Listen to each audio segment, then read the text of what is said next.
Seja bem-vindo ao programa O Direito é Todo Seu. Aqui discutimos temas jurídicos de interesse de toda a comunidade. E hoje vamos falar sobre a inteligência artificial. E para debater o tema comigo, eu recebo Fábio Veiga, que é mestre, doutor em Direito e professor da Universidade Lusófona em Portugal. Professor Fábio, seja muito bem-vindo. Muito obrigado, é um prazer estar presencialmente aqui na FIB em Bauru. Fico muito feliz pelo convite da direção da universidade, a professora Chiara e do professor Camilo. Então, uma alegria estar com vocês novamente. A alegria é toda nossa, nós que agradecemos, é uma honra, uma satisfação muito grande recebê-lo, né. Chegou de Portugal agora aqui, né, deixou os seus afazeres, as aulas e tudo mais, para nos brindar com sua presença, todo o seu conhecimento cabedal jurídico e dentro desse tema tão importante que é a inteligência artificial. Veja como é interessante, né, nós estamos aqui falando de inteligência artificial em Bauru, no Brasil. Você trabalha, professor Fábio, lá na Europa, em Portugal, ministra aulas na Universidade de Lusófona, e a gente vai falar de um tema que interessa a todo o planeta, que é a inteligência artificial. E eu já te faço uma pergunta, aproveitando, que você está presencialmente, né, haja visto que a gente só fica online, mas vamos lá. Eu gostaria que nos falasse aí sobre o regulamento europeu da inteligência artificial, que foi aprovado aí pela União Europeia em 2024. Pois é, esse é um tema muito importante. Inteligência artificial está na mesa de todos nós, todos os dias. Nós não percebemos, mas desde que nós pegamos um celular, ou que nós ligamos a TV, ou publicamos na internet qualquer tipo de conteúdo, a inteligência artificial são os elementos que estão por trás, né, do que é a tecnologia. Já vamos falar exatamente o que é a inteligência artificial, mas esse regulamento europeu, ele foi a primeira lei no mundo que regulou o que é a construção da inteligência artificial e o seu uso pelas pessoas, pelos cidadãos comuns, né. Então, em 2024, dia 13 de junho de 2024, a União Europeia aprovou no Parlamento Europeu esse instrumento chamado Regulamento da União Europeia. E o que que significa? Significa que, pelo regulamento, todos os 27 países membros da União Europeia, todos os 27 países, passam a ter a obrigação de respeitar o que está nessa lei. Então, uma lei europeia vale para os 27 num único ato legislativo, vale logo para os 27. E esses 27 países terão de respeitar, né. E nós vamos falar um pouquinho sobre esse conteúdo, que significa esse conteúdo de legal, em que a pessoa comum vai ter alguma garantia de seus direitos, né. Então o regulamento é para dar garantias de direitos e também regular também questões de ordem mercadológica na União Europeia. Interessante. Para ficar claro para o nosso telespectador, que eu tenho certeza que muita gente ouve falar inteligência artificial, IA, inteligência artificial e não sei o quê, e só que eu tenho certeza que muita gente ainda não sabe, essa é a minha pergunta: o que é a inteligência artificial? Então, se nós formos, assim, para o ponto das 2 palavras, inteligência e artificial, nós já conseguimos extrair algum conhecimento do que é isso, né. Inteligência artificial, ela é a inteligência, ou seja, os nossos processos, né, de conhecimento, de entender alguma coisa, o que se faz, ou seja, uma pessoa inteligente ou uma arte inteligente é o que é construído através de um processo de cognição, né, de conhecimento. E esse processo de conhecimento que é construído é feito de forma artificial, então é feito através das máquinas, dos computadores, dos programas, esses computadores, esses programas que são feitos, né, através da inteligência artificial, eles são feitos por pessoas humanas. Então nós, né, pessoas humanas criam inteligência artificial para algum alguma finalidade. Quais são as finalidades? Hoje usa-se a inteligência artificial para facilitar a vida das pessoas, para automatizar, para repetições de informações. Por exemplo, você cria um programa e a inteligência artificial possa replicar aquele programa, aquela atividade na internet, ou até mesmo você precisa subir algum tipo de conteúdo, a inteligência artificial já organiza aquele conteúdo. Você sobe uma foto, a inteligência artificial melhora a foto. Você está andando na rua, tem uma câmera pública que pode filmar a pessoa, olhar os dados da pessoa e saber identificar aquela pessoa. Então a inteligência artificial, ela tem capacidades e possibilidades de, através do conhecimento, né, que foi previamente estabelecido, de forma artificial, automatizar os processos, né. Em resumo, mais ou menos seria isso, né. Mas por trás existem questões que também podem comprometer a nossa garantia, né. Por exemplo, nós 2 estamos aqui, nós temos uma imagem, que essa imagem está sendo projetada para a televisão, mas nós estamos de acordo que a nossa imagem vá para a televisão. Mas imagine se nós estivéssemos na rua, ou no aeroporto, ou em algum lugar do mundo, e usassem a nossa imagem sem a gente saber. Será que nós íamos dar conhecimento? Autorização? Né? Então existe coisas dentro da união da inteligência artificial, que há um certo perigo. E esse perigo, o direito, né, por isso que o regulamento existe, ele vem para classificar os riscos de perigos aos nossos direitos, né, aos nossos direitos. Maravilha. Aí eu te pergunto também, qual a maior preocupação aí dentro do que você disse também, essa questão que realmente ficou clara, a inteligência artificial, o que representa o perigo dela também, porque existe a inteligência artificial, ótimo, maravilha, para o bem, tem gente que às vezes usa para uma situação que é para o mal, vamos assim dizer. Então qual a preocupação dos governos aí, políticos, né, ao criar um sistema de regulação da inteligência artificial? É uma preocupação muito grande com os governos, especialmente aqueles governos que defendem alguns valores, né. Numa sociedade como a sociedade europeia, há valores que são inegociáveis. Por exemplo, democracia. Democracia é um valor inegociável, né, nós vivemos uma democracia em que todo cidadão tem direito de votar, por exemplo, né, e nesse direito de exercer o seu voto, ele exerce de forma livre, sem influências de ninguém. Mas se nós pegarmos a inteligência artificial, é possível criar um personagem público.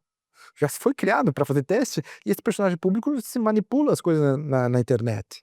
Pode fazer pode ser até um avatar, e as pessoas acreditarem naquele avatar, uma mentira que foi criada ali pela inteligência artificial, né. Então, dando, assim, esses exemplos mais simples para vocês perceberem, quando os governos, especialmente o governo político, europeu, aprovou, né, esse regulamento, eles têm essa preocupação. Nós temos que perceber que o mundo está mudando, o mundo mudou, nós temos empresas que trabalham em inovação, em tecnologia, essas empresas vão oferecer melhores condições, como você bem disse, mais de 90% do que se usa é para o bem, mas existe talvez ali uns 5% para o mal, e nós temos que proteger as pessoas dessa parte mal, né, essa parte má que a inteligência artificial pode fazer. Então, os governos quando criaram, eh, leis que têm a ver, inclusive no Brasil aqui há uma proposta, na Câmara dos Deputados, salvo erro, que é de 2022, 23, que é para regular a inteligência artificial também no Brasil. Só que, claro, aqui ainda está debatendo muito e não vai, não tá, o processo está muito lento, né. Lá na Europa demorou, a proposta foi 2022 e foi aprovada em 2024. Em 2 anos criaram-se, né, esse regulamento. Então os governos, eles quando o governo político, especificamente o europeu, quando ele criou um regulamento, ele criou com alguns fundamentos. Primeiro fundamento, garantir os direitos individuais das pessoas, que é: você tem a tua liberdade como um cidadão comum de poder exercer o seu direito, por exemplo, democrático de voto e não ser influenciado. Ou você ter a liberdade de andar na rua e não ter uma câmera que vai filmar e pegar a sua imagem e colocar no banco de dados e te classificar de rico ou pobre, um exemplo, né, porque isso aí pode acontecer. Através da inteligência artificial, o banco também sabe as tuas informações e pode haver mecanismos integrados que tua vida, em um segundo, alguém pode tirar isso de um banco de dados. Isso tudo foi criado, né, através dos governos para garantir proteção às pessoas, e a lei é a única forma que nós temos, dentro do plano de vista político, que para garantir direitos. Então a legalidade é um princípio supremo de um Estado democrático de direito. O princípio da legalidade, que todos devem obedecer à lei, sejam empresas grandes ou seja o cidadão comum, né. Por isso que eu diria assim, há uma preocupação muito grande com os governos, especialmente os governos políticos, em garantir direitos, né, em proteger os cidadãos, porque a inteligência artificial, ela é usada muito para o bem, para o progresso da população, mas a pequena parte que coloca em risco tem que ser protegida. Então, os governos políticos têm que fazer leis para proteger. E o regulamento europeu aí da inteligência artificial que foi aprovado em 2024 é, é uma dessa amostra para o mundo, né? De que pode-se criar uma lei de proteção e também, ao mesmo tempo, incentivar a inovação, né? Nós vamos falar daqui a pouquinho do livro do livro, sobre a maravilha. inovação. Vou aproveitar toda a sua vivência, experiência, docência sua na Europa, e essa questão da regulação da inteligência artificial, ela tem na verdade, a inteligência artificial, ela vai beneficiar o cidadão, o mercado principalmente, e eu queria aproveitar essa sua vivência lá na Europa e te perguntar isso: você acha que essa regulação da inteligência artificial vai beneficiar o mercado? Eu, a longo prazo, eu acho que sim, sinceramente, porque todo mundo pergunta, né? Olha, quando se nós regulamos as empresas, essas empresas elas vão ficar com um certo temor e vão fugir da Europa e vão para outros países que não há regulação. É como se você estivesse educando um filho, né? E o teu filho, um pai exigente, vai ficar exigindo do filho e vai educá-lo e ele vai se comportar e vai crescer, ser um bom filho. Agora, se vamos supor, se esse filho tivesse a opção de não ser educado e falar: "Eu quero trocar de pai. Vou trocar de pai, vamos viver com outro pai". E poderia que o outro pai tratasse de qualquer forma, ele ia viver da maneira que quisesse, né. É mais ou menos isso, essa questão do mercado, porque o mercado, ele é livre, há um livre mercado no mundo inteiro, né.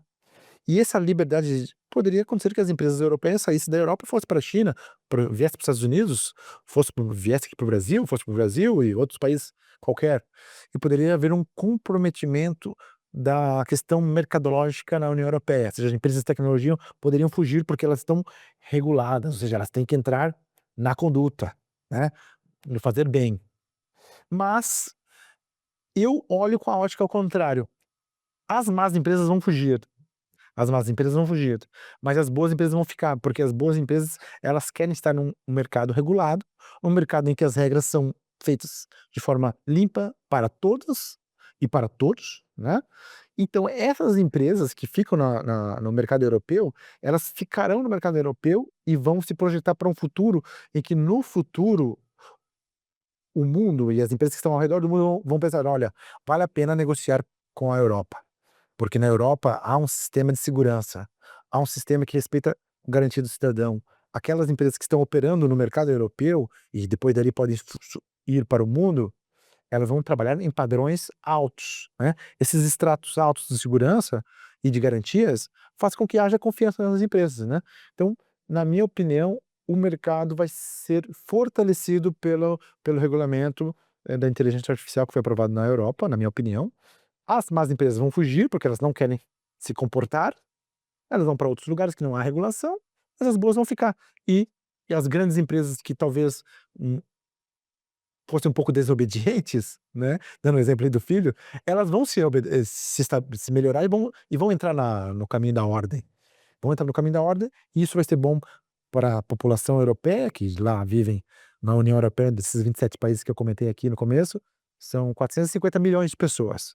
Só que dessas pessoas também, ao redor do mundo, usam produtos europeus, vêm de empresas tecnológicas e produtos europeus.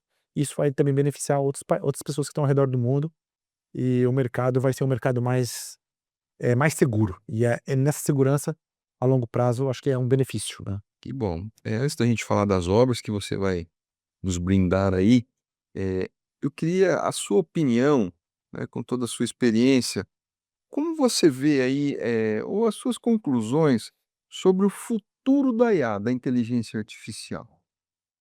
Então, o futuro, né, da inteligência artificial, na minha concepção, não tem como fugir. Nós vamos continuar comprando produtos que têm, inteligência artificial por trás, nós vamos, com o nosso celular, entrar em aplicativos que vão reconhecer coisas pessoais nossas naquele aplicativo, nós vamos comprar comida, nós vamos pedir, fazer compras que vêm produtos de outros países, nós vamos andar na rua, vai ter talvez algumas câmeras que permitidas, outras não, nós vamos entrar em lugares privados que pode ter um robô que vai nos atender para fazer o check-in num hotel, né. Ou seja, há N formas, nós podemos nos comunicar na internet e ter avatares que são políticos ali vendendo seus votos e mentindo, ou seja, existe muitas coisas, né, por trás. Mas, eh, eu penso que, não há como nós fugirmos do que é tecnológico, mas eu percebo também que há um futuro bom e positivo, por quê? Porque a inteligência artificial usada para coisas boas, ela tem a ajudar. Dou um exemplo, por exemplo, na questão da saúde, né, tanto para a elaboração de medicamentos, como para operações de cirurgias que são muito técnicas e são cirurgias minuciosas, é possível usar programas de computador alimentados por inteligência artificial, ou seja, essa inteligência artificial que foi o ser humano que fez, né, ela é artificial, lembremos, tudo que é artificial é construído. Então, o ser humano que já estudou e parametrizou, colocou em parâmetros critérios para se haver procedimentos, pode haver então aí, né, por exemplo, no campo da saúde, eh, questões que avancem e podem melhorar, né, a vida das pessoas. E há muitas outras situações, por exemplo, em relações, nossas relações diárias e compras, e contratos, em bancos, coisas que a inteligência artificial nos ajuda, facilita, né, você tem um telemóvel, um telefone, você faz uma transferência bancária em segundos, manda dinheiro para o teu amigo, para o teu credor, etcétera. Ou seja, coisas que o futuro da inteligência artificial, que já é um presente, mas vai continuar no futuro e talvez de forma aprimorada, que é interessante, mas claro, vejo também uma linha tênue como jurista, como nós que somos do direito, nós temos que sempre andar com passos de cautela, né. Essa linha cautelar que nós temos que atuar é de perceber: "Olha, aqui nesse campo temos que ver como funciona a regulação, temos que observar como é o cumprimento da lei, e quem não atuar conforme a lei, quem não atuar conforme a proteção desses direitos que pretende a lei, proteger, vai, de uma certa forma, arcar com algumas responsabilidades, né. Então, também existe um outro campo, né, muito grande dentro da inteligência artificial e do direito, que é o campo da responsabilidade. Inclusive o esse regulamento trata desse campo. E é um campo difícil, porque você vai responder quem? Você vai dar responsabilidade para o robô? Como que você vai responsabilizar um robô? Ele não é uma pessoa, ele não é uma pessoa palpável, ele é um número, ele é um número, no final ele é um número, né, é uma equação, é um algoritmo.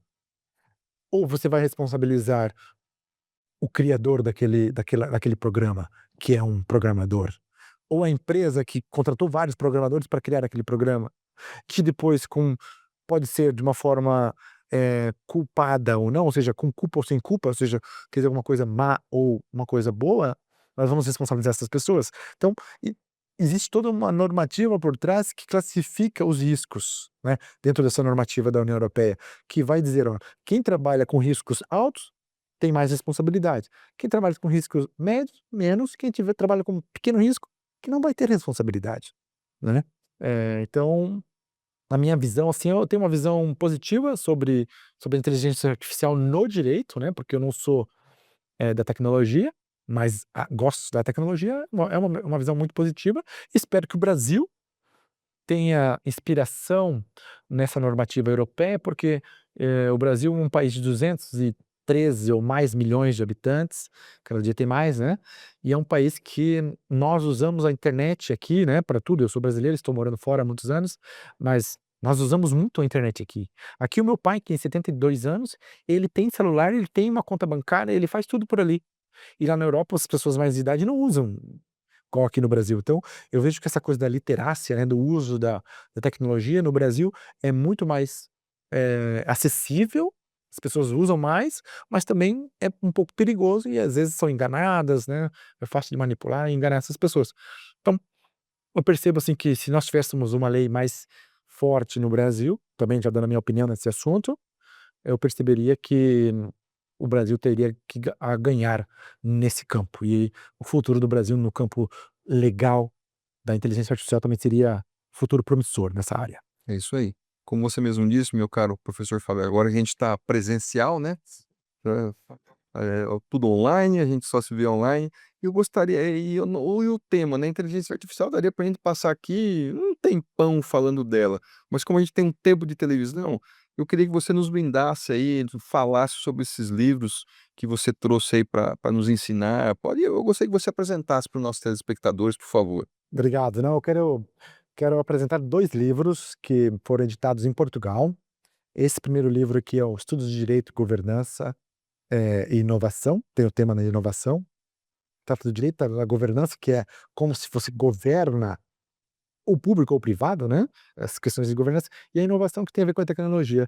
É um livro que nós produzimos no Iberojur, porque eu sou presidente do Instituto Ibero-Americano de Estudos Jurídicos, Iberojur, e nós temos lá, eh, em Portugal, uma editora, a Iberojur Science Press, que está aqui. O ano passado nós fizemos um evento na Universidade PUC do Paraná, na Pontifícia Universidade Católica do Paraná, na Escola de Direito, e surgiu aí a oportunidade de nós fazermos um projeto comum e publicar com vários autores brasileiros, espanhóis, portugueses, esse livro. Então, eu vim ao Brasil agora para nessa viagem e vou, na próxima semana estar em Curitiba promovendo esse livro pelo Iberojur, e convido já vários colegas a assistirem ao nosso evento lá no Paraná. E depois tem um outro livro que eu estou aqui, que foi editado também em Portugal, eh, que é o livro Direito Constitucional, Resoluções e Hipóteses. É um livro também editado pela Iberojur Science Press, que tem como autor a professora Dora Rezende Alves, o professor Mário Simões Barata e o professor José Augusto Silva Lopes. São 3 professores portugueses que estão no norte do país, né, 2 no norte, 2 no Porto e 1 no centro, em Leiria. E eles escreveram um livro de direito constitucional para os seus alunos, e nós também vamos trazer aqui ao Brasil, para que os alunos brasileiros, os professores brasileiros, possam também ter acesso ao conhecimento do lado de lá. Nós vamos partilhar aqui. Então, para mim é uma alegria apresentar esses livros em terras brasileiras, e fico alegre também fazê-lo aqui em Bauru. Que maravilha. Olha, infelizmente a gente, como eu disse, né, a gente poderia ficar aqui, eu acho que a hora de terminar o programa a gente vai continuar conversando aqui, mas infelizmente a gente chegou no final. Eu queria te agradecer, meu caro professor Fábio, mestre, doutor em Direito, professor da Universidade Lusófona em Portugal, nos brinda hoje aqui presencialmente nos nossos eventos aqui das Faculdades Integradas de Bauru, da FIB. É uma alegria e uma honra recebê-lo. As portas aqui da FIB, do nosso programa O Direito é Todo Seu, estarão sempre abertas. Volte sempre a hora que quiser, só avisar o dia, o horário que está chegando. E é isso aí, eu abro alguns segundos aí para você se despedir dos nossos telespectadores. Muito obrigado, eu que agradeço a FIB por ter vindo a Bauru e aqui na região central, né, do estado de São Paulo. E vou compartilhar também hoje com os alunos, nós vamos dar aqui uma palestra, eu e mais os outros professores que vieram da Europa, e é uma alegria para mim. Obrigado a vocês, espero que vocês tenham gostado do programa. Estarei sempre à disposição da FIB e de todos que estão aqui na região central de São Paulo. Nós que agradecemos. E agradecemos a você, nosso telespectador, nossa telespectadora. Muito obrigado e até o próximo.